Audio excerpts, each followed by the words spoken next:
Hello everyone. So I know some of you want to get yourself a WordPress website up and going. Quite daunting. So today I'm going to show you how to get yourself a server set up and optimize with WordPress. Really quite simple. Takes a few clicks and maybe a little tiny bit of code. But you can copy and paste it. I'll put a link in the description below for that. Started, shall we?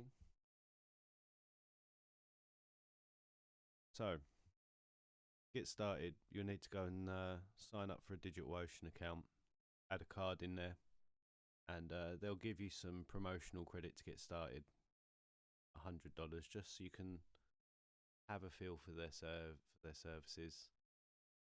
Once you've done that, you'll be presented with this dashboard, and what you need to do is you need to come up here. There's a button called Create. Now, if you click Droplets, wait for the next page to load, be presented with this page, and it looks really complicated. Don't worry about it. We'll break it down now. First thing we're going to need to do is we're going to go to the marketplace. It's up here. Wait for it to load. And we're going to search Openlitespeed WordPress. We're going to click this one. Just to tell you a little bit about it.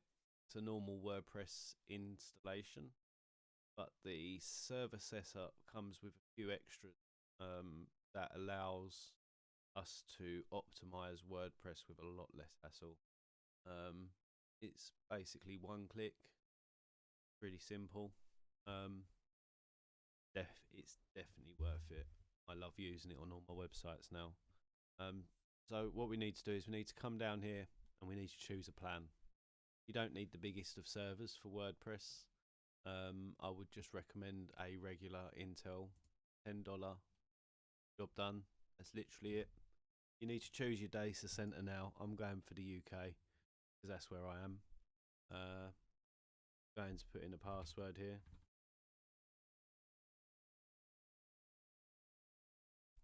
I'm going to give it a name. Call it my droplet.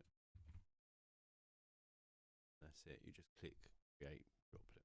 Now what it's going to do is it's going to start creating the server. Going to set up, and it's going to enable me to access the server and get everything going.